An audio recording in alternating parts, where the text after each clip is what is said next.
이제 이번에는 우리가 선교 현장에서 우리가 뭐를 어떤 목적을 가지고 하고 있는가, 우리가 거기 가서 무엇을 할 것인가를 살펴보고 다음 주에는 무엇을 할 거냐면 거기서 나타나는 현상에 대해서 이것을 어떻게 우리가 설명할 것이냐, 어떻게 이해할 것이냐. 그래서 아마 은사를 제가 얘기를 해야 되는데 될 수 있으면 1시간 정도로 하려고 하는데 짧은 시간이 될지 모르겠어요. 커버가 얼마큼 될지. 그래서 아니면 연장을 한번 더 할 수 있고 이제 그렇습니다. 자, 오늘은 저번 때는 좀 약간 어떻게 보면 좀 무거운 감이 있는데 오늘은 아주 상식적인 얘기를 제가 합니다. 자, 우리 모토는 뭐냐면 어, 한 영혼을 구하는 것에 도구가 되는 역할을 하는 거예요. 그러니까 우리가 간 목적은 한 사람의 영혼을 구하는 겁니다. 음, 그런데 음, 우리가 스스로 구할 수가 없으니까 성령께서 구하시는 것에 도구가 되는 거죠. 쓰임을 받는 거예요. 그래서 만약에 우리가 이왜 한 영혼이냐면 우리가 한 영혼을 구원할 수 있다고 그러면은 두 영혼을 구할 수도 있고 두 영혼을 구한다면은 셋, 다섯, 열, 백, 천, 만 명도 구할 수 있다는 거예요. 근데 만약에 우리가 한 영혼을 구할 수 없다고 한다면은 우리가 선교하는 의미가 하나도 없습니다. 다시 말하면 한 영혼을 구할 수 없다면은 우리는 구원의 도구로 쓰임 받지 못하고 있다는 결정적인 결과를 가져오기 때문에 가장 중요한 것은 한 영혼을 구원하는 구원의 도구가 된다는 사실이에요. 우리 바울 선생의 고백처럼 고린도전서 2장 4절에 내 말과 내 전도함이 지혜에 권하는 말로 하지 아니하고 다만 성령의 나타나심과 능력으로 된다고 얘기를 하잖아요. 다시 말하면 우리가 지식으로 사람을 바꿀 수가 없잖아요. 감정적으로 잘해줘가지고 바꾸는 것이 절대로 아닙니다. 먹을 것을 주거나 우리가 무엇을 준다고 해서 그 사람들이 변화되는 게 아니거든요. 이것은 사람이 변하는 것은 하늘나라에 들어갈 수 있는 하나님 예수를 구주로 섬기는 그런 믿음을 갖게 되는 것은 오직 단 한 가지, 하나님만이 하실 수가 있는데 성령의 나타나심과 그분의 능력으로 인해서 됩니다. 근데 하나님께서 감사하게 항상 성령의 나타나심과 능력을 나타내실 때에는 당신의 사람을 사용하십니다. 당신의 사람을 사용하셔가지고 항상 그 역사를 행하게 하세요.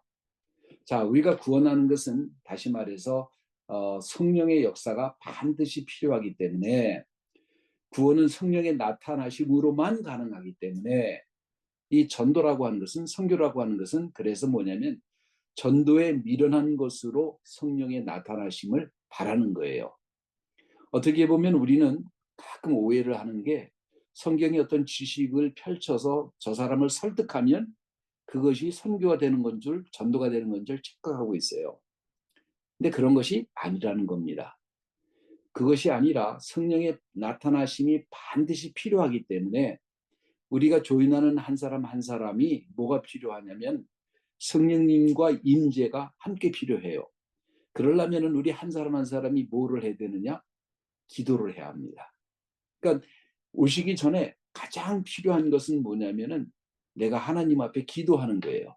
하나님, 내가 하나님의 종으로 쓰임 받을 수 있도록 내가 기도해서 사람을 변화시키는 것이 아니라 내가 받은 은사가 있으니까 사람을 변화시키는 것이 아니라 주님, 나를 도구로 사용해 주셔서 내가 기도할 때 하나님 한 영혼을 불쌍히 여기시고 그들을 새롭게 해 주십시오라고 하는 기도를 우리가 하고 가야 된다는 거예요.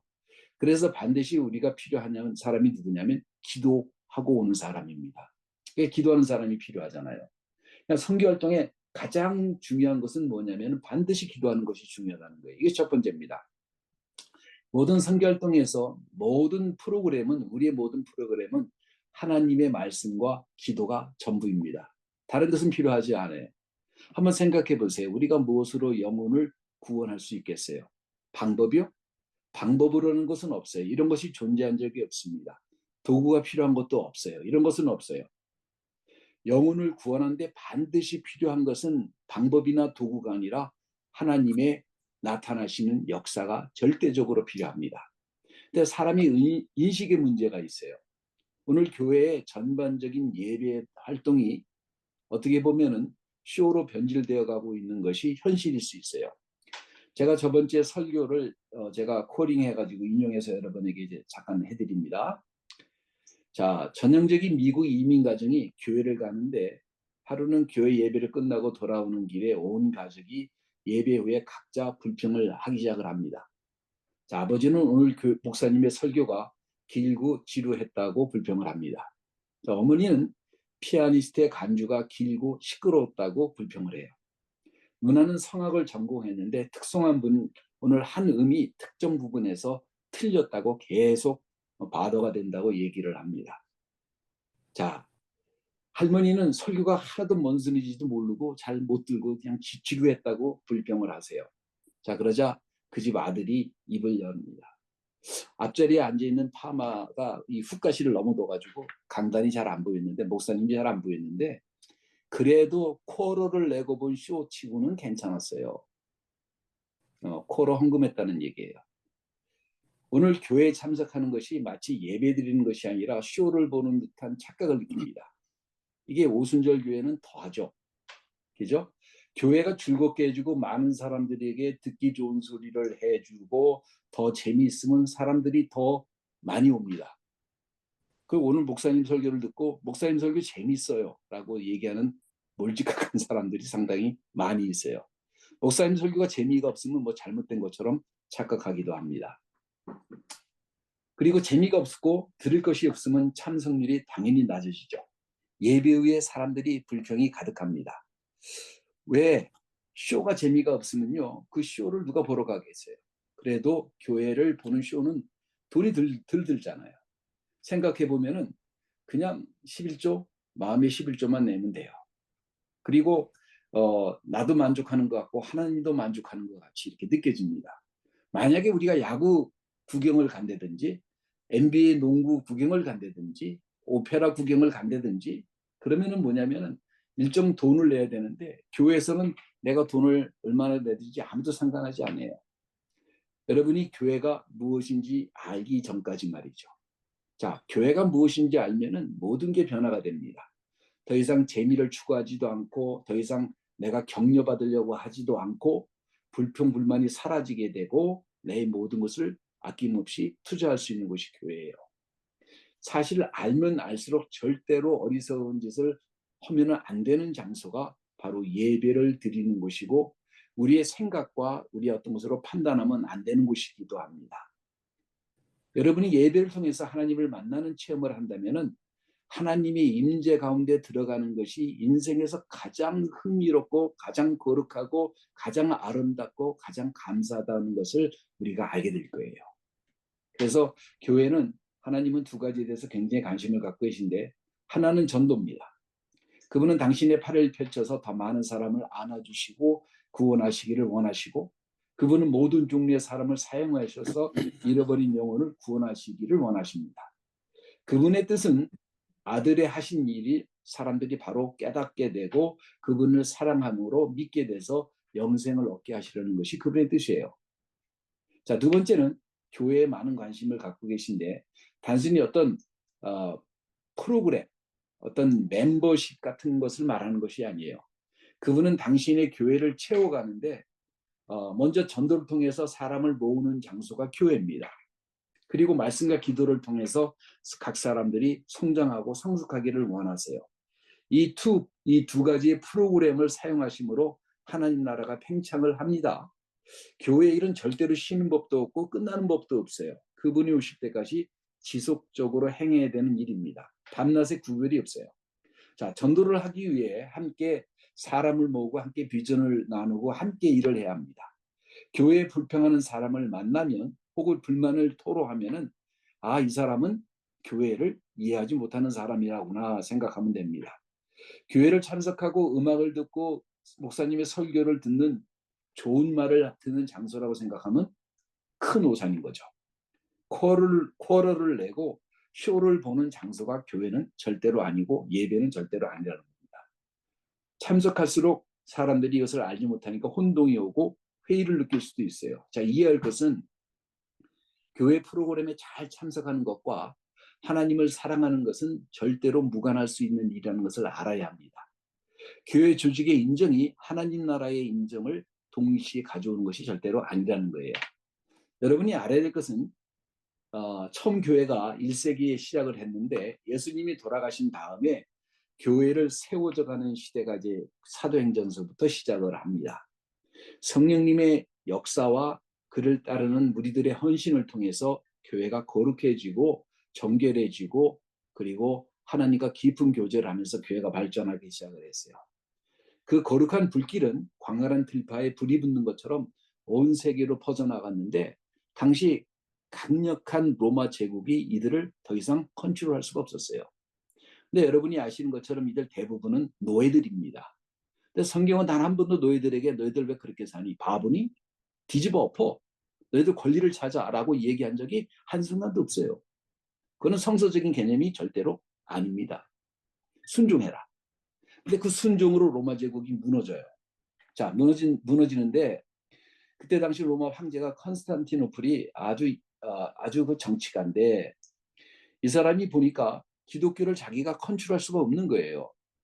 그러니까 정치적으로 이것을 이용하려고 기독교를 인정하고 받아주는데 당시로 치면 이 미국 시민권을 크리스찬들한테 침례를 받으면 주는 거예요. 그러니까 너도 나도 크리스찬이 되는 거야 이제는. 그러면서 권력을 줍니다. 그러니까 교회가 권력이 생기니까 이 목사님들이 어떤 사람이 목사가 돼요? 기도하고 하나님과 교제하는 사람들이 목사가 됐는데 그런 사람들은 점점 도회시가 되고 이제 황제에게 잘 보이고 정치적으로 이용하는 사람들이 권력을 타기 시작을 해요. 그들이 지배하게 됩니다. 자, 그러니까 교회가 어떻게 돼요? 점점 기도하면서 성령의 역사가 나타나는 것이 아니라 성령의 역사가 없어져요. 그러면 사람들이 이 정치하는 사람들이 머리가 비상한데 그 정치하는 종교꾼들이 무엇으로 사람을 지배했겠어요? 생각해 보세요. 프로그램입니다. 교회 프로그램이에요. 예배를 이렇게 드려야 된다. 예배를 저렇게 드려야 된다. 예배 형식은 이런 거다. 너 이것도 모르니? 예배할 때는 이렇게 하는 거다. 프로그램을 자꾸 갖다 만듭니다. 프로그램이 교회가 어디 있어요? 교회는 프로그램이 있는 게 아니에요. 근데 오늘날 다 교회 프로그램으로 대치를 해버리고 그 프로그램을 많이 하면은 마치 신앙이 성장한 것처럼 착각을 하는 거죠. 근데 그런 게 전혀 아닙니다. 자, 교회가 정치화가 되니까 어떤 문제가 생겨요? 교회가 정형화되기 시작을 합니다. 그러니까 어떻게 돼요? 공식적이 되고 엄숙해지고 정리되어지고 질서가 굉장히 중요하게 생각이 되어지는 거예요. 초대기에는 예배를 드릴 때 어떻게 했냐면 이쪽에서 방언이 터지면 이쪽에서 회개를 하고 이쪽에서 성령 받아서 댕글댕글 굴르고 있고 이쪽에서는 예언하고 있고 아주 혼동스러워요. 사람 보기에는. 근데 성령께서 다 컨트롤 하시는 거예요. 그게. 근데 그런 모습을 오늘 보면 사람들이 어떻게 돼요? 이게 뭐야?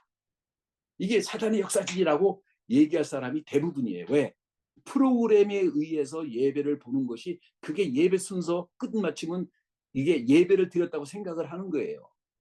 그게 예배예요? 예배 아니에요. 그게 무슨 예배예요? 그는 프로그램 순서를 이룬 것이지 예배를 드린 게 아니에요. 예배는 진심으로 하나님이 만난 그 사람들이 하나님을 기뻐 찬양하고 감사하는데 소란스러워 보여도 하나님 것을 기쁨으로 받으시는 거야. 근데 오늘날 뭐가 없어졌어요? 개혁교회에서도 그거를 알지 못했고 오늘날 교회에서도 메이저 크리스천 커뮤니티가 성령님의 역사에 인정을 하지 못하기 때문에 공식적으로 인정하지.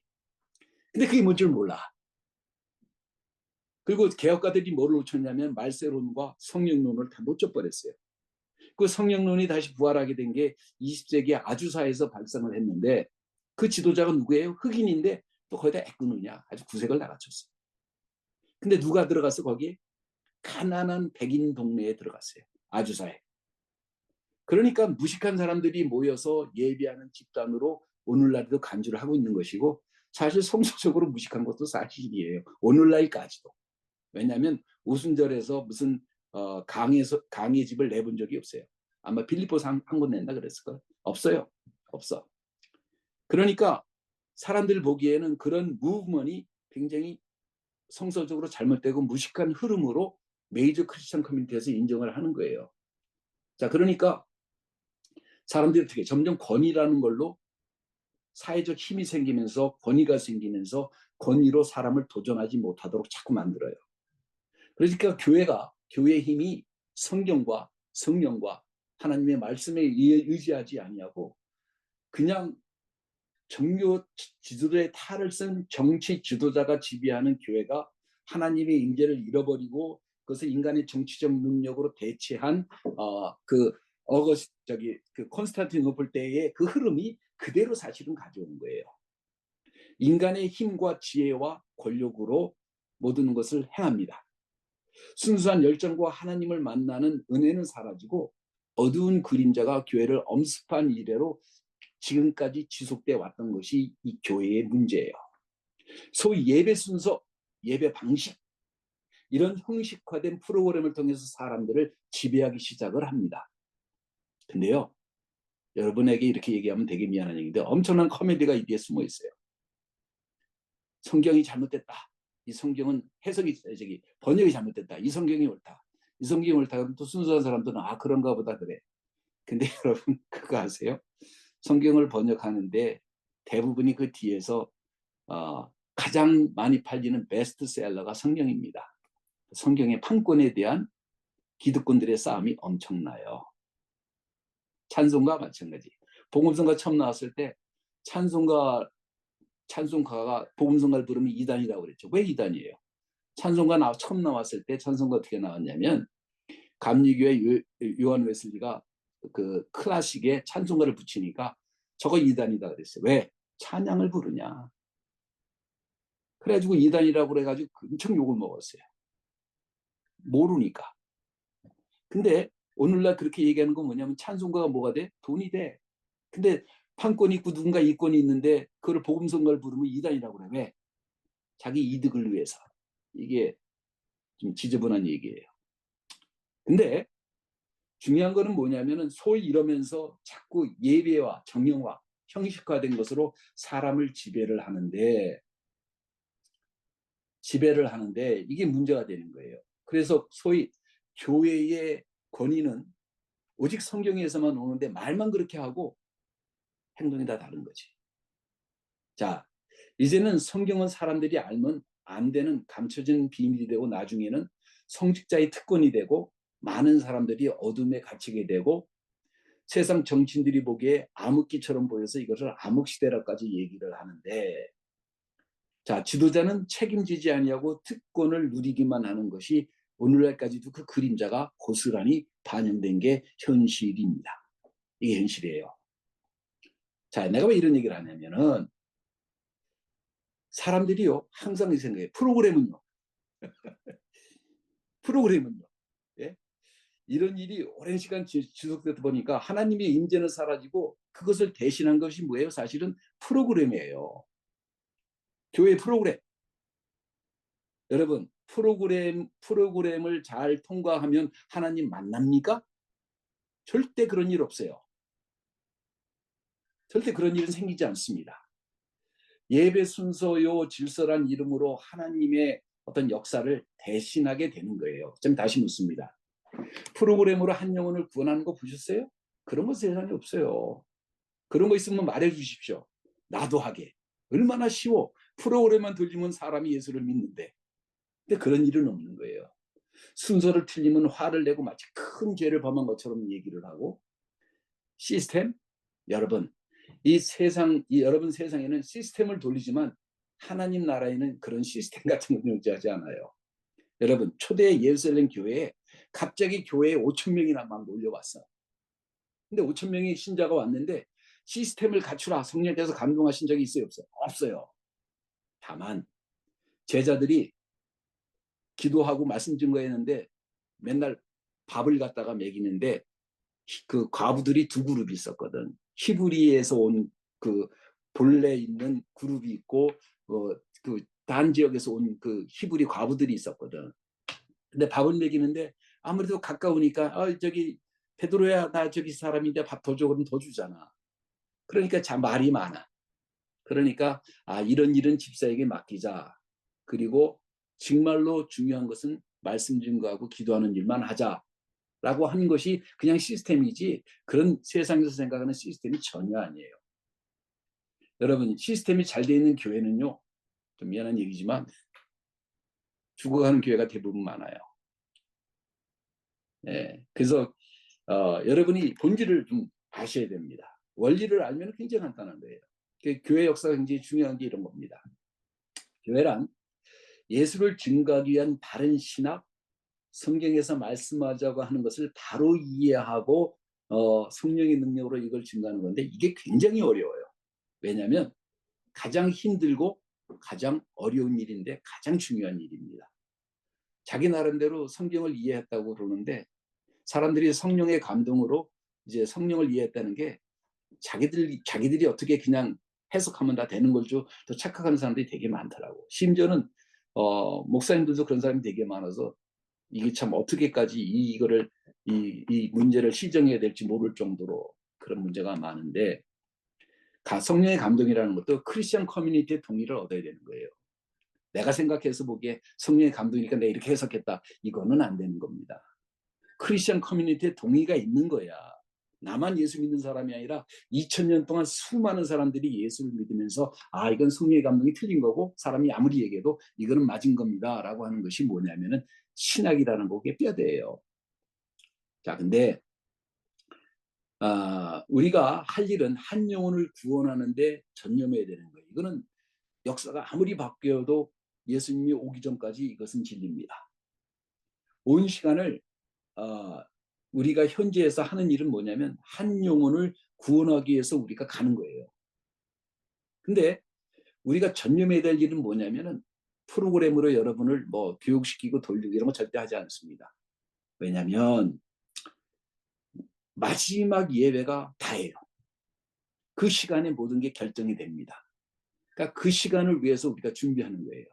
릴렉스하고 편하게 쉬고, 될 수 있으면 좋은 호텔에 가서 쉬려고 하는 이유는 돈이 많아서가 아니라 여러분에게 편히 이번 기회에 한번 쉬어라 이런 의도가 아니라, 마지막 예배에 온 힘을 쏟아야 되는데 환경이 열악해서 다른 것에 신경을 쓴다면 모든 게 힘들어집니다. 그래서 금전적으로 어떨지 몰라도 우리가 좋은 호텔에 가서 편하게 영혼육을 쉬게 하려고 하는 의도예요. 편히 쉬어서 싸울 준비를 하는 거죠. 마지막 예배 시간에 벌일 그 전투에 참여하기 위해서 우리가 준비하는 겁니다. 이런 본질을 여러분이 이해하셔야 돼요. 지금 우리가 하는 일은 사람들이 주 예수 그리스도를 새롭게 만나게 하려고 하는 그런 의도를 가지고 우리가 하는데, 우리가 지치거나 힘이 들면 인간이기 때문에 혼이 지치거나 영이 지치거나 육신이 지치면 안 되는 거예요. 그러니까 육신도 편하게 해주고 혼도 편하게 해주고, 그래서 우리가 가면은 농담도 많이 하고 이렇게 하는 게 릴렉스 하려고 하는 것이 뭐냐면, 그렇게 해야 편하잖아요. 릴렉스 할 수 있잖아요. 그죠? 그런 본질을 여러분이 이해를 하셔야 된다는 겁니다. 때로는 적자가 나고 우리가 회비를 모으는 것도 때로는 흑자가 나기도 하지만 이런 것은 중요한 게 아니죠. 중요한 것은 뭐냐면 우리가 한 영혼을 구원시키기 위해서 하나님의 도구가 되기로 헌신하기로 결정을 했기 때문에 물질은 사실 그렇게 중요한 그 포인트가 되지 않습니다. 그런 건 중요하지 않아요. 중요한 포인트는 한 영혼을 구원하는 것입니다. 이 사역을 하나님이 축복하셔서 점점 우리의 사역이 흥행할 것이라고 저는 확신을 하는데, 단언하지만 이제 우리가 막 시작한 거예요. 출출도를 놓고 있는 겁니다. 지금 태국에서 연락이 왔는데 내년 2월 달에는 약한 1000명을 하고, 내년 5월 달도 말이 오는데 내년 10월 달에 10,000명에서 12,000명 하자고 했는데 부사마가 근데 다시 연락이 왔는데 내후년 2월 달로 12,000에서 15,000 정도 하자라고 지금 이제 얘기 와서 이번 7월 달에 갈 때 그 목사 만나는데 미팅을 그걸로서 하자라고 얘기 와서 제가 오케이를 했습니다. 왜냐하면 뭐 10월 달에 하나 내후년 2월 달에 하나 게 중요한 게 아니기 때문에. 그런데 그 다음에는 하나님이 더 큰 문을 동남아시아에 열을 것이라고 저는 확신을 해요. 이게 다 우리들의 크레딧입니다. 자, 이것이 뭐냐면은 우리의 사역이 점점 커질 때인데 저는 더 많은 분이 참여하기를 바래요. 이 일을 추진하기 위해서 몇 가지 부가적인 설명을 할 텐데 우리 모임에서 꼭 해야 되는 것이 있고 절대로 하면 안 되는 것들이 있어요. 먼저 우리가 절대로 하면 안 되는 거에 대해서 먼저 얘기를 하겠습니다. 첫째, 정치적인 견해를 드러내는 일을 금지합니다. 왜 이게 문제가 되느냐? 제가 대학생 때는 아주 극단적인 좌파에 속한 사람이었고 그게 진실이라고 믿었어요. 그리고 이런 얘기하면 좀 뭐하지만 데모하는 애들이 저를 스카우트 하려고 했던 적도 있습니다. 근데 제가 나이를 먹으면서 제 생각이 얼마나 단편적이었는지 이제 깨닫게 되기 시작을 했어요. 그럼 제가 정치적으로 우파냐? 저 먼저 제 색깔을 얘기하면 저는 좌파도 우파도 아닙니다. 저는 그런 거 전혀 없어요. 저는 이 세상에서 이 타락한 이 세상을 타락한 정치 지도자들에게 무엇을 해서 어떻게 변화시킬 것이라 이런 기대를 한 적이 단 한순간도 없습니다. 좌파나 우파나 정치인들 다 썩었어요. 이런 얘기는 좀 미하지만 여러분, 여러분이 만약에 타락한 죄인들이 세상을 살기 좋은 곳으로 바꿀 수 있다고 착각을 한다면 여러분 여기에는 맞는 것이 아니에요. 프루시초프가 말하기를 정치인이라고 하는 것은 강도 없는 곳에 다리를 놔주겠다고 약속하는 사람들이라 이렇게 얘기를 했어요. 프루시초프가 누구신지 아시죠? 소련 수상을 하던 사람이에요. 근데 이 사람이 이런 지혜가 있었나 싶어요. 거짓말이 입에 댄 것이 다 정치인이에요. 근데 그런 사람들이 무슨 일을 하는 것을 믿어요? 그 사람들이 세상을 바꿀 것 같아요? 예? 이런 거는 존재하지 않아요. 저는 성경에서 증거하신 것처럼 세상은 점점 더 악해질 것을 믿습니다. 그것이 하나님께서 허락하신 흐름이에요. 그래야 사단이 옵니다. 그래야 주님이 다시 심판하러 오십니다. 이것이 성서적인 거예요. 정치가 세상을 바꿀 것이라 이거는 말이 안 되는 얘기입니다. 그렇다면은 정치가 세상을 바꾸라고 생각하면 정치를 하세요. 저는 정치가 세상을 바꿀 것이 아니라는 것을 오래전에 알았기 때문에 정치에 대해서 관심을 놓은 지가 굉장히 오래됐어요. 어떤 정치가 진리를 드러낼 것이라 착각한다면은 우리하고는 맞는 게 아니에요. 자, 사고 자체가 보험적이 아니에요. 성서적이지 않습니다. 세상은 날로 타락할 것이고 세상을 바꾸는 힘은 우리 주 예수 그리스도의 은혜와 능력 앞에 있는 것이지 그 다른 어떤 것도 진리를 드러낼 수가 없고 어떤 정치적인 세력도 하나님께 가까이 나갈 수가 없습니다. 단언합니다. 단언해요. 마치 예수를 증거한 한 영혼을 우리가 구원하러 받지 아마추어적인 사고방식과 정치적 시각으로 누구를 바꾸러 우리가 모인 것이 절대로 아니에요. 그런 왜 올리지 마세요. 어떤 분은 그런 분들은 이곳에 적합하지 않다는 거예요. 정치적을 드러내는 그 순간에 이곳이 정치장이 돼요. 갑자기 좌파 갈리고 우파 갈려버려요. 극단적인 정치적인 현실은 세상에서 충분합니다. 이곳은 기도하는 것이고 저희들이 모인 이곳은 회개하는 곳이에요. 그리고 하나님의 영광을 드러내는 것이고 전도하는 것이고 우리가 죄인인 것을 고백하는 장소가 우리들의 모임입니다. 분명한 것은 정치적인 것을 이장에 끌어오는 그 순간에 우리가 정치 집단으로 변모할 수밖에 없다는 사실이에요. 슬픈 사실입니다. 그래서 어떠한 우리의 모임에서도 정치적인 이야기가 나와서는 안 되는 겁니다. 절대로 이것은 허용할 수가 없는 얘기예요. 자, 분명한 것은 정말 타락한 정치인들을 이곳에 끌고 와서 똥 묻은 개가 옳고 재 묻은 개가 옳고 얘기하는 것 자체가 넌센스예요. 다 죄인이고 어떻게 보면 정치인이 더 쓰레기가 많아요. 그런 사람들을 믿고 우리가 따라가지는 않습니다. 우리는 한 영혼을 살리기 위해서 주님을 기뻐하게 하기 위해서 모인 사람들이에요. 예수를 증거하기 위해서 모인 장소입니다. 천하보다 귀한 예수의 이름과 구원을 받아야 할 한 영혼이 우리의 이슈예요. 이게 문제예요. 자, 그러니까 이게 핵심 상황입니다. 두 번째는 자, 그렇기 때문에 여러분 상식적으로 불평하지 마세요. 가장 기초적인 응답이 이겁니다. 이것은 내가 기대하는 것과 다를 수도 있고 자신의 성향과 다를 수도 있고 내 생각에는 이런 것이 필요한데 혹은 이런 것을 기대했는데 이런 것을 찾을 수가 없다라고 생각할 수도 있습니다. 근데 정말로 여러분이 그게 필요하다고 느끼시면은 먼저 제가 생각하기를 왜 이런 걸 하지 않을까라고 생각하는 게 중요해요. 왜 이런 걸 생각하지 않을까? 왜? 저나 우리 이용로 목사님이나 선교에서 30년씩 굴러먹은 베테랑 중에 베테랑이에요. 근데 왜 이런 건 안 할까? 라고 한번 생각해 보실 필요가 있어요. 중요한 거는 뭐냐면은 우리가 필요 없는 것들은 될 수 있으면 안 하려고 해요. 반드시 안 할 때는 이유가 있을 것이고 무엇을 할 때도 반드시 그만한 이유가 있을 것이라고 저는 생각을 여러분이 해주시기를 바랍니다. 그리고 만약에 정말로 이거는 이렇게 했으면 참 좋을 것 같은데 라고 얘기하면은 오셔가지고 항상 언제든지 서제션을 해주시면은 그것이 합당하다고 여기면은 반드시 고칠 거예요. 아마 저하고 교제하시고 많은 분들이 아시겠지만 저한테 어떤 얘기를 했을 때 건방지게 이런 얘기를 한 적은 한 번도 없어요. 들어보고 성서적인지 아닌지 바른 건지 잘못된 건지 제가 정확하게 말씀을 드립니다. 아마 다 아실 거라고 봐요. 그러니까 어, 그러니까 뭐냐면 여러분이 만약에 우리가 개선할 문제가 있다고 한다면 개선할 점 있다는 거 갖고 오셔서 얘기를 하시면 돼요. 여러분 공론화시키는 것은 불평이 아닙니다. 그죠? 공론화시키는 건 절대 불평이 아니에요. 불평과 불만은 뭐냐면 뒤에서 씹는 거예요. 잘잘잘잘잘잘 그런 거 하지 말라는 거예요.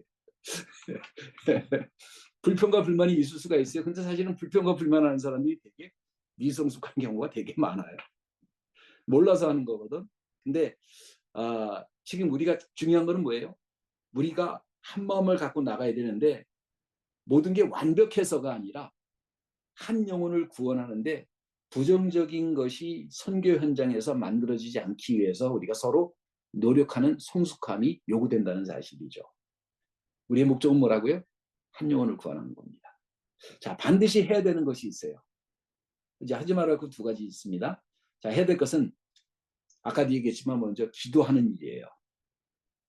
여러분이 중보기도의 인원으로 선교에 참여하시는 겁니다. 관광 온 거 아니에요? 선교가 무엇인지 배우러 온 것도 아니에요. 우리는 선교 가리키는 집단도 아닙니다. 선교 체험하러 온 것도 아니에요. 그래서 고생시키지도 않습니다. 여러분이 다른 선교단체 가보시면 알지 모르지만 돈도 많이 걷고 그 다음에 엄청나게 고생을 시켜요. 프로그램으로 돌립니다. 그럼 사람들이요. 막 내가 힘들어. 막 가난한 사람 보면은 자기가 막 은혜를 받아 막 돈 주고 오고 막 기분 내고 오고 그게 은혜 받은 건 줄 알아. 그건 은혜 받은 게 아니라 지 기분 풀린 거지. 예, 지 어떤 만족감을 비교로 해서 얻을 수 있지. 근데 우리는 그런 게 아니에요. 목적이 뭐예요? 한 영혼을 구원하기 위함이에요. 어두운 세상에게 어두운 영에게 눌려있는 그 사람에게 자유함을 주고 고통당하는 그 고통에서 자유함을 주기 위해서 우리가 나가는 겁니다. 우리가 나가는 이유는 예수 그리스도의 영광을 이름을 높이기 위해서 나가는 거예요. 영적 군사로 우리가 나가는 겁니다. 근데 영적 군사라는 용어를 교회에서 되게 많이 사용하는데 여러분 영적 군사라는 용어를 많이 사용하지만 현실에서 그런 경우 봤어요? 솔직하게? 못 봤죠? 솔직하게 말해보세요. 못 봤을 겁니다. 왜 저는 집회 중에 사람들이 왜 이렇게 울부짖고 소리를 줍니까? 제가 기도할 때 사랑하는 주님께서 이렇게 기도한 적이 한 번도 없어요. 저는 감정적이지도 않고 그렇게 돈 주고 하라 그래도 못해. 그래서 제 성품에도 안 맞아. 저기 아무 소리 하고 손잡고 있잖아. 어떨 때는 웃고 있고 어떨 때는 좀 내 미안해서 인상 쓰는 척도 해. 근데 아무 얘기 안 해. 근데 손잡은 사람들이 울고 짖고 쓰러지고 난리쳐. 왜 그런 일이 벌어지느냐. 다시 말하면 뭐냐면 내 안에 있는 하나님과 그 안에 있는 사단의 나라가 충돌하는 거예요. 그래서 그것이 성령의 임재 가운데 사단이 드러나는 거예요. 그러니까 괴로워서 사단이 소리치고 몸부림치고 소리 지르면서 떠나가는 현장을 여러분이 보고 계신 거였어요. 그게. 근데 제가 다른 사람이 있으니까 그 기도받는 사람의 그런 인품을 중요하게 생각하니까 야 귀신 나가라 이렇게 소리 지르는 게 아니에요. 그런다고 귀신 나가는 게 아니니까. 어둠 영이 나가는 것은 성령이 타치하셔 나가니까 하나님이 하시는 거예요, 그것도. 그러니까 그거를 내가 쇼업할 필요가 있어요, 없어요? 내가 소리 막 지른다고 얻은 영이 나가는 거 아니야. 제가 소리를 지를 때는 답답해서 지르겠지. 어씨, 대기 안 나가네. 야, 나가 좀 그런 거지. 어? 자, 이게요. 이런 일이 단지 프로그램을 일수해서 생기는 게 아니에요. 어떤 것을 통과해서 생기는 것이 아닙니다. 제가 모라비언이라고 하는 오순절 교회에서 하는 컨퍼런스에 갔더니 세계에서 한 사역자들이 한 80여 명이 모였어요. 옛날 교인이 이제 목사님 한번 쉬고 오세요. 그래가지고 이제 가서 이제 쉬러 갔는데 이제 5일 동안 함께 있었는데 어, 이 오순절 옛날에 좀 이름 있는 친구들인데 하나님 역사가 끊겼어 보니까. 근데 제가 이제 기도해 주니까 하나님 역사 많이 일어나니까 어느 신도교 목사가 오더니 골든기트 남은 사람이더라고. 미국 친구가 뭐라 했냐면 어디서 이걸 배웠냐는 거야. 어디서 이걸 배웠어요? 그래서 내가 뭐라고 얘기를 해. 이걸 어디서 배워? 그래서 얘기를 하다가 광야 학교에서, 고난의 학교에서 배웠지. 그랬다. 그 기억이 나는데. 여러분, 이런 역사는 어디서 일어납니까? 무대 뒤에서 눈물로 기도해야 기도 현장에서 벌어지는 일들이에요. 저는 무대 뒤에서 수없는 몸부림과 회개와 간구와 하나님 앞에서 나를 사용해달라고 써달라고 몸부림치고 기도를 했다고 저는 감히 말할 수가 있어요. 이런 중 뒤에는 함께 나눠주신 은혜를 체험받은 사람들도 동일한 역사로 당연히 나타나게 되어 있습니다. 바로 여러분들이에요. 여러분들도 반드시 기도해야 되는 이유가 바로 이런 것입니다. 우리가 나가는 이유는 구경하러 간 것도 아니고 체험하러 간 것도 아니고 선교 체험하러 간 것도 아니고 영적 군사로 싸우기 위해서 간 것입니다. 종종 목회자들이 그렇게 얘기를 해요. 저한테 되게 많이 물어봅니다. 아니 목사님, 왜 나는 귀신을 보지 못합니까?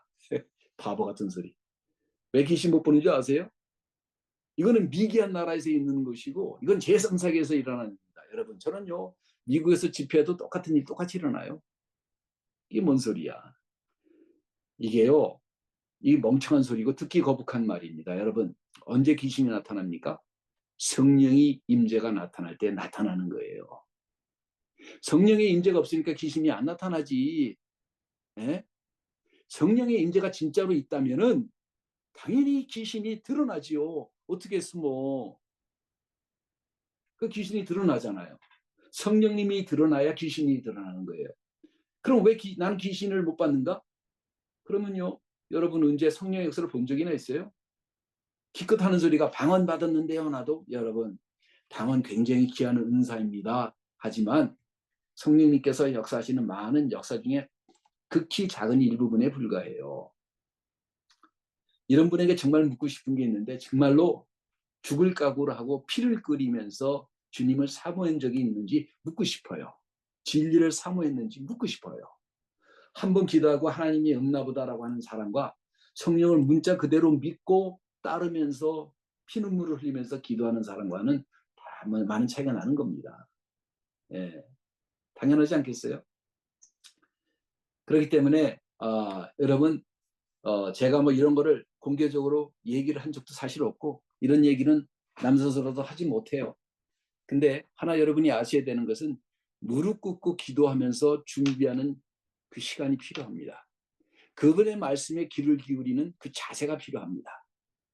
한 영혼을 위해서 우리가 구원하러 갔는데 여러분이 그냥 덜레덜레 쫓아온다는 것은 말이 안 되는 거예요. 그래서 되는 게 아니에요. 신기한 것은 성령이 임재하실 때는 그냥 기도를 하면 역사가 일어나긴 해요. 그러나 여러분이 기도하고 나가시면 그 역사가 배가 되고 배가 되고 배가 됩니다.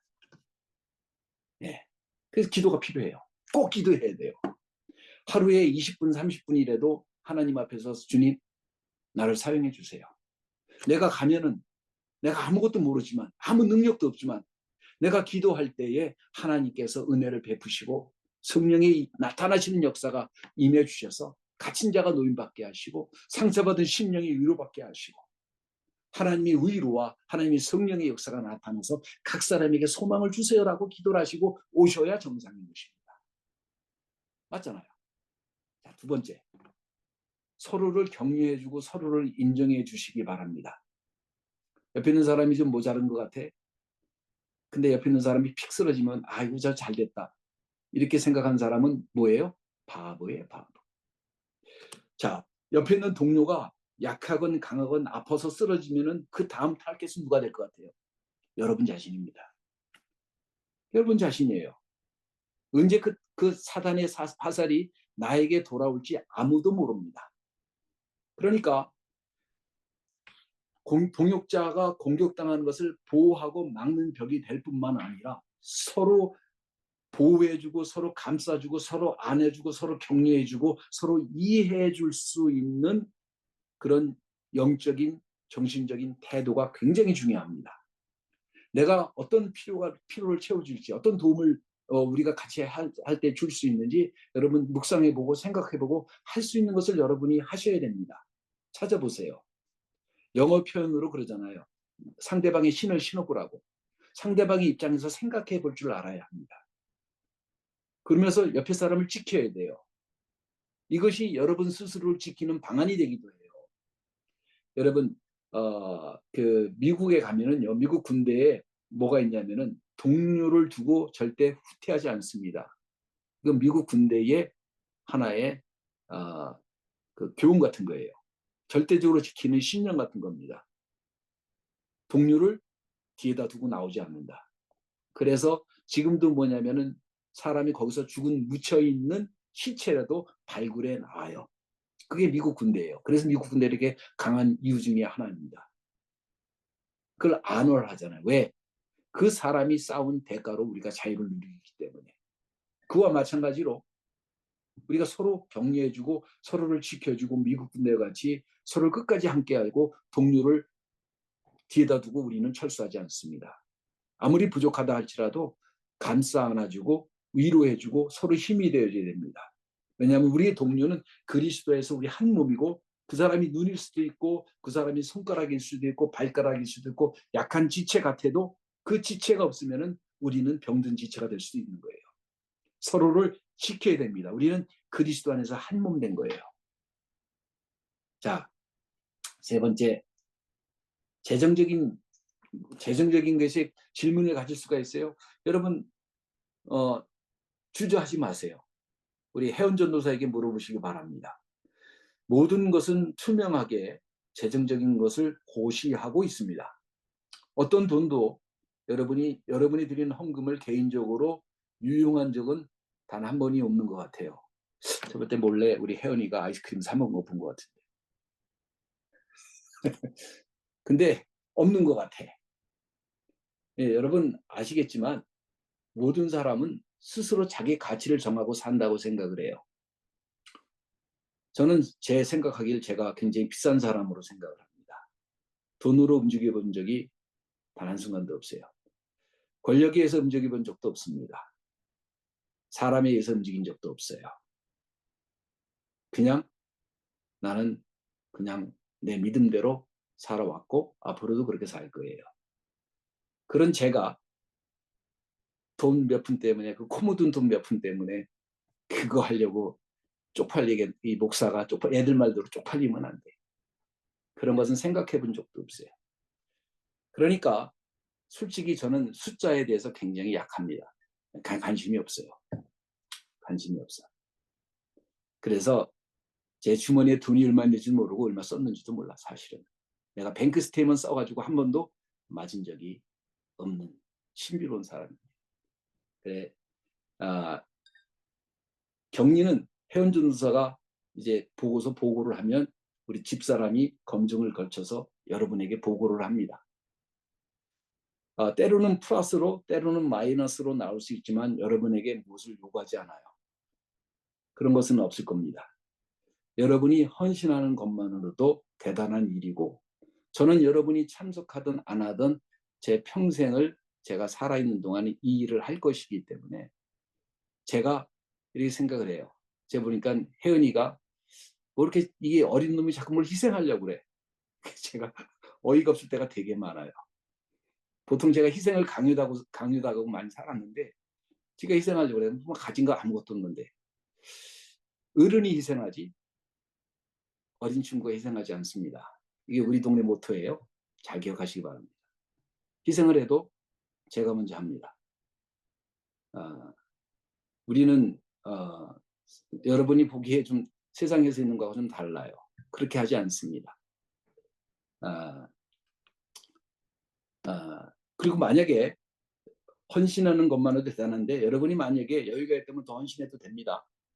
앞으로 스폰서도 필요할 거예요. 주변에서 좀 힘이 있는 친구들에게 좀 이렇게 많이 끌고 와서 앞으로 대형 집회를 하게 되면 정말 많은 게 필요할 수도 있는데 같이 독려하고 많은 사람을 좀 참가해서 저기가 필요한 것 같아요. 그리고 사실 이제 제가 나이가 먹으니까 옛날에는 딱 누워 이렇게 앉아 있으면 등만 담은 잠이 왔는데 요새는 잠이 안 와. 비행기 타면 너무너무 힘들어. 누워가고 싶은데 스폰서가 필요해. 근데 저만 그런 건 아닐 거예요. 그래도 한국에서 선교지 가는 건 좀 덜한데 여기서 한국 가는 거는 돼. 왔다 갔다 하는 게 너무 힘들어.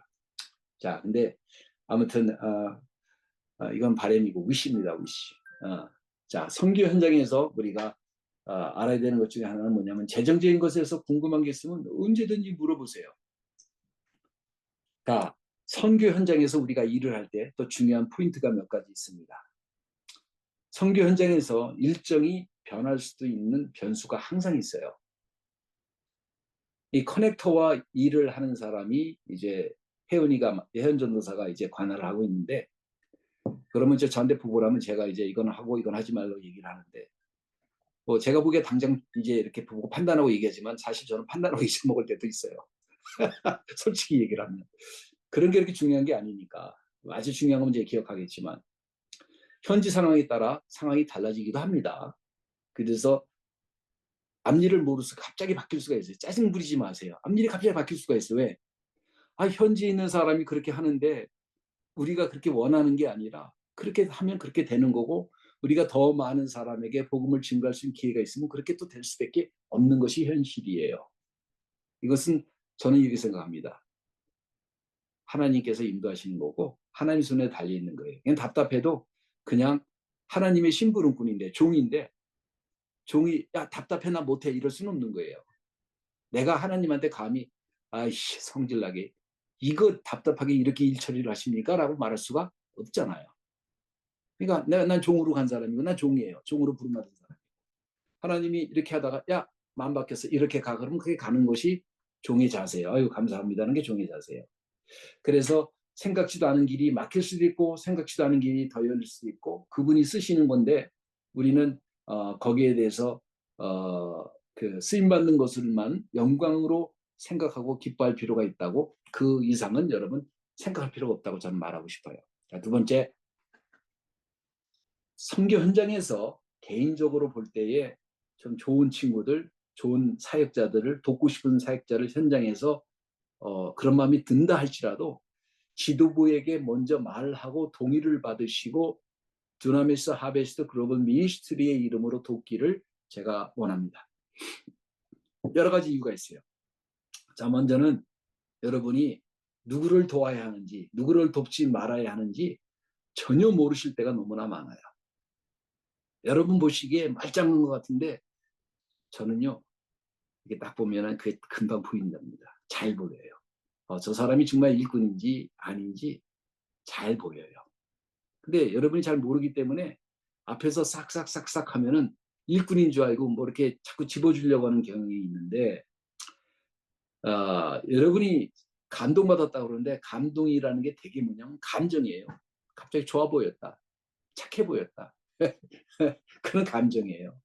여러분 감정적으로 판단하면 문제가 많이 생깁니다. 이런 감정은 선교 현장에서 도기되는 경우가 되게 많아요. 감동이라고 하는 것은 언어적 해석이 뭐냐면 배가 움직일 때 배가 노를 져서 움직이는 게 아니라 그 해류가 내가 알 수 없는 힘에 의해서 내가 원치 않는 감정이나 의지나 지식에도 불구하고 어떤 힘에 의해서 움직여지는 현상을 감동이라고 합니다. 이게 감동이에요. 근데 그런 감동이 아니라 되게 감정적으로 움직이면서 오히려 문제를 일으키는 경우가 되게 많아요. 자, 선교 현장에서 가장 큰 문제가 생기는 것 중에 하나가 선교에 온 사람들을 선한 뜻으로 하는 행위가 그 조그마한 행위가 현지에 있어 일을 하시는 분들을 타락시킬 수도 있고 변질시킬 수도 있다는 사실을 깨달아야 합니다. 이런 결과는 현장에 참석한 사람들의 무분별한 행위로 인해서 감정적인 행위로 말미암아 발생하는 일이라는 사실을 깨달아야 합니다. 물론 도움이 필요한 분들도 있고 그러나 현지 목회자들이 자력적으로 해결해야 될 부분도 되게 많아요. 여러분이 여러분의 만족을 위해서 그렇게 하는 것은 이게 의로운 것이 아닙니다. 여러분 기억해야 될 것은 예수님이 40일 금식을 했을 때 사단이 와서 시험을 하잖아요. 이 돌을 떡으로 만들라. 그러니까 또 이 1차원적인 사람들은 생각하기에 예수님이 금식을 40일 했으니까 배고플 것 같으니까 사단이 그렇게 시험을 한 것 같죠. 그렇게 유치하게 생각하면 안 되는 거예요. 당시에 대다수 사람이 다 배를 불고 살았어요. 특히 유다는 로마의 식민지 정책으로 굉장히 착시를 당한 상태에 있었어요. 그러니까 먹는 문제가 굉장히 심각한 거예요. 예수님이 뭐라고 그러는 거예요? 먼저 와서 사단이 네가 메시아거든. 먹는 문제를 먼저 해결해 줘라. 그거예요. 근데 예수님이 뭐라고 하세요? 먼저 그 나라와 그 일을 구하라. 그리하면 이 모든 것을 더하시리라. 제가 오늘도 얘기를 어느 청년들하고 했는데 먼저 그 나라와 그 일을 구하지 않고 이 모든 것을 더한 미국이 과연 하나님께 돌아옵니까? 국민소득이 많이 높아졌어요. 근데 점점 이 사람들이 하나님을 배신하고 하나님을 대적하는 일을 서슴지 않고 하고 있어요, 지금. 여러분, 금진적으로 돕는 것이 그 사람들에게 하나님께 가까이 가는 길이 아니에요. 그래서 잘 지혜롭게 해야 됩니다. 자, 우리가 현지인의 목사님들이 어렵고 힘들지만 그들이 그 가운데 기도하고 하나님과 가까이 가면서 하나님의 은혜로 문제를 해결하는 방법을 배워야 되는 것이 원칙이에요. 근데 그것을 모르고 기분 나서 지가 도와주고 그러면 어떻게 돼요? 다음 사람한테 그 도움을 바라게 되겠죠. 만약에 정당한 도움이 안 오면 자기가 기대던 도움이 안 하면 어떤 그게 문제가 또 생기겠죠. 처음에 부식했던 것들이 점점 나타나면서 나중에 큰 문제를 가져올 수도 있는 거예요. 그거를 깨달아야 합니다. 그래서 여러분이 집어주는 작은 성의는 현지인들에게 큰 도움이 될 수도 있지만 잘못된 문제를 야기시키기도 충분하기 때문에 여러분의 어떤 경험과 지식으로 판단하지 마시고 우리 이송 목사님이나 이용로 목사님이나 저한테 말씀을 하시고 우리가 얘기를 하면 두나미스 하베스트 글로벌 미니스트리를 통해서 도와주는데 어떤 방식으로 도울 건지 우리가 생각해보고 만약에 그분이 돕는 것이 부족하면 우리가 또 도울 수도 있잖아요. 그러니까 쉽게 이렇게 생각하지 마시기 바랍니다. 정말 바른 루트를 통해서 바른 길을 통해서만 좋은 열매를 맺을 수 있다라고 하는 것을 여러분이 인식하기를 바래요. 혹시나 또 생각하시기를 저 돈을 또 목사님에게 드려야 되는데 자기한테 안 준다고 또 저렇게 얘기를 하나라고 혹시 오해하는 사람이 있을까 봐 얘기를 하지만은 그런 거는 전혀 없으니까 신경 쓰지 않으셔도 됩니다. 자, 우리가 원하는 것은 한 영혼을 구원하는 도구가 되는 것이고 그 지역 지도자들에게도 그러한 하나님의 사람으로 세우는 것이 목적이에요. 그래서 우리가 돕는 방법도 그 사람이 하나님의 종으로 굳건하게 세우는 것이 우리의 원칙입니다. 지금 난리가 났어요. 그 잘못된 예로 그 말레이시아에서 통역을 했던 그 토마스가 뭐 깡패처럼 협박하고 난리 났어요. 지금 뭐 돈 달라고. 걔가 잘못 배운 거예요. 잘못 착각한 거예요. 그래서 일하라고 그랬더니 뭐 계속 지금 뭐 이렇게 저렇게 막 그 해운전도사한테 막 얘기하고 막 난리를 치는데 그게 왜 그러냐면 잘못 배운 거예요. 그리고 착각한 거죠. 처음에 유학 간다고 유학비 내달라는 식으로 얘기를 하더니 뭐 생활비가 없다고 처음에는 얼마 얘기하더니 액수가 점점 커져 이놈. 근데 일해야 돼요. 정상적인 생활을 하지 못하는 친구가 어떻게 하나님의 일을 하겠어요. 근데 왜 얘가 이런 생각을 가졌냐면 그렇게 하면 돈이 생긴다는 거를 경험적으로 잘못 알았기 때문에 그런 행동하는 거거든. 자, 세 번째는 선교 현장에서 도대체 어떤 일이 벌어지는지, 그럼 이런 일이 왜 벌어지는지 답은 제가 다음 시간에 드리도록 할 거예요. 다음 시간은 우리가 성경을 좀 더 깊이 있게 보는 시간이 될 수도 있습니다. 될 수 있으면 제가 그 근원적인 원리만 좀 쉽게 이해하려고 하는데 강의 내용은 제가 아직 설정을 하지 못했어요. 자, 여러분이 두나미스 하베스트 글로벌 미니스트리에 대해서 꼭 알 것이 있다고 한다면 여러분이 언제든지 질문하셔도 좋습니다. 근데 여러분이 하나 아셔야 되는 것이 있어요. 진짜로 우리가 행하는 일이 결코 작은 일이 아닙니다. 우리처럼 동남아시아를 돌아다니면서 복음을 증거하는 단체가 많지 않아요. 진짜로 그렇습니다. 그리고 하나님의 역사가 이렇게 동행하는 단체가 거의 없습니다. 진짜예요. 한마디로 얘기를 하면 지금 우리가 얼마나 큰 일을 하는지는 우리가 알 수가 없어요. 여러분, 김어리가 이런 걸 본 적이 있어요? 이번에 김어리 열렸잖아요.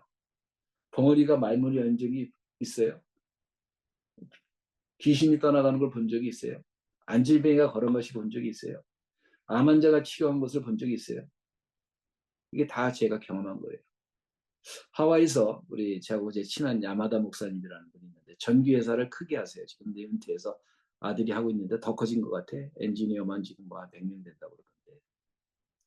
그 목사님이 저한테 격려하면서 그런 얘기를 해요. 목사님, 하와이에 정말 많은 교회가 있지만 이런 일을 행하는 하와이 교회를 본 적도 들은 적도 없습니다. 목사님 잘 귀한 겁니다. 그래서 제가 별 말씀을요 그냥 하는 거죠 라고 얘기를 했지만 제 마음속에 그 말을 듣고 사실은요 교만해서가 아니라 그래도 감사하다 그런 생각이 들었어요. 왜냐하면 이것이 하나님이 우리에게 주신 사명이고 우리가 할 일이고 우리가 해야 될 일이기 때문에 그래요. 솔직하게 한번 자문해 보세요. 이런 일을 우리가 행하는 일은 한 사람 베드로를 찾고 우리가 행하는 일은 한 사람 바울을 찾기 위해서 행하는데 이 사역이 얼마나 귀한 사역입니까? 어떤 자매가 어떤 집회를 보고 역사가 작다고 해서 회의를 느꼈다 그랬다가 저한테 되게 야단 맞았는데 이게 무슨 말이에요? 한 영혼을 구하는 도구가 되기 위해서 왔는데 그 한 영혼을 그 도구를 구했을 때 그 파문이 어떻게 벌어지는지는 아무도 몰라요, 여러분. 한국에서요. 그 만났을 때 우리 그 해운 전도사도 간증을 들었는데 선희 집사가 이제 와서 간증을 한 얘기인데 한국의 중보팀 일원이었었어요. 근데 그 사람이 이제 와서 간증을 하는데 한국은 이제 질병이 걸리면은 병원에서 이제 죽을 병이면 내쫓습니다. 근데 이제 간암 말기라서 이제 나가라고 한 달 전에 나가라고 그런 거예요. 그래서 당신은 한 달 이상 못 산다. 그러니까 돌아다니면서 친척들한테 인사를 하는데 그 선순 집사 선희 집사 집에 간 거예요. 근데 그 오빠가 자기가 하나님한테 이제 목사님 교회에서 은혜를 받았는데 목사님 만나면 산다고 데리고 온 거예요. 근데 선희 선순이가 다 교회 목사 장로한테 사기를 당한 사람들이에요. 그러니까 또 우리 오빠가 바보같이 어느 목사한테 또 딱 넘어가서 만나보다로 술 한 잔씩 걸치시고 다 온 거야. 근데 기도를 했는데 거기서 남자가 기도를 받다가 갑자기 이제 피를 토하고 여자가 그 와이프가 이제 둘 다 맹세를 했어요. 저한테 이제 교회 나오기로. 그래서 집에 갔는데 말짱이지. 원이 뭐냐면은 자기 딸 결혼하는데 결혼식에 참석하는 거였는데 말짱했어. 한 1년 말짱하게 건강히 살다가 저는 이제 안 나타나니까 이제 몰랐는데 병원에서 연락이 온 거예요. 이 사람 돌아가셨죠? 아직 안 죽었는데요. 그러니까 병원에 한번 와보세요. 와서 엑스레이를 찍었더니 암이 다 났는데 조금 남은 거야. 그러니까 이거 엑스레이 치료받으면 낫습니다. 방사선 치료받으세요. 그래서 치료를 받았는데 그 암이 번져가지고 죽었어요. 근데 죽은 줄 알았는데 이 사람이 살아났어. 그러더니 다 가족을 모아가지고 뭐라 그러냐면 내가 지금 천국에 갔다 왔는데 너희들 예수 믿어야 된다. 예수 안 믿으면 지옥 간다. 정말 천국 있다. 예수님이 진짜 하나님이다. 그러고 죽었대요. 그랬는데 그 가족이 일가족이 100명이야. 그 사람들이 다 교회 나갔대. 이 파문이에요. 하나님이 그 사람을 우리가 보기에 이런 것 같아도 하나님 보시기에 지금 이 우리의 파문을 어떻게 사용하시는지는 누구 손에 달려있다? 성령님의 손에 달려있는 거예요. 그것을 우리가 지금 현성으로 보면 보고 이 지폐가 작다 크다? 이거는요. 이거는 어불성설이 말이 안 되는 얘기. 그래서 저한테 야단 맞았는데 하나님께서 어떤 방식으로 사용할지는 몰라요. 그리고 알라고 할 필요도 없어요. 다만 우리는 이 자리에 서 있다는 이 사실 자체만으로도 영광스러운 것이고 우리는 땅끝까지 이 일을 하는 것을 감사하면서 할 것입니다. 그리고 단단하지만 함께하는 분들에게도 놀라운 축복이 있을 거예요. 돈 잘 번다 이런 게 아니에요. 이런 게 절대로 아니고 하나님께서 함께 하시는 분들에게 그 사랑의 눈빛으로 여러분을 지켜보고 계실 것이라고 저는 믿습니다. 역사의 현장에 있다는 그 자체만으로도 영광스러운 일이에요. 한 사람을 구하는 도구가 되었다면 거듭 말하지만 2사람도 구할 수 있고 10사람도 구할 수 있고 100사람도 구할 수 있는 거예요. 한 사람을 구하지 못한다면 우리는 이 선교 집회를 할 이유가 없습니다. 여러분 한 사람이라 할지라도 감히 작다고 얘기하면 안 돼요. 천하보다도 귀하게 여기는 한 사람입니다. 하나님 보시기에. 그렇기 때문에 여러분이 하시는 일에 대한 자부심도 가지시고 감사도 하시고 그리고 기도도 하시고 그리고 정말 마음에서부터 내가 하는 일이 무엇인지를 정확하게 이해하고 여러분이 판단하시면 좋겠고 그리고 우리가 다음에는 이제 나타나는 현상에 대해서 얘기를 할 거니까 이제 아마 은사에 대해서도 얘기를 하게 될 텐데 성서적으로 설명하는 시간을 갖도록 하겠습니다. 잠깐 기도하고 여러분이 혹시 질문이 있다거나 무슨 얘기하실 것이 있으면 함께 얘기를 나누도록 하겠습니다. 잠시 기도하겠습니다. 주님, 감사와 찬송과 영광과 존귀를 아버지 앞에 드립니다. 부족한 저희들을 붙잡아 주시고 한 사람을 구하는 아버지 하나님 은혜의 도구로 사용해 주시는 것을 감사드립니다. 비록 지혜도 힘도 능력도 없지만 그리스도의 영광의 은혜의 자리에 서서 한 사람을 구하는 그들을 영혼을 위해서 기도하는 그 사람으로 서기를 사모합니다.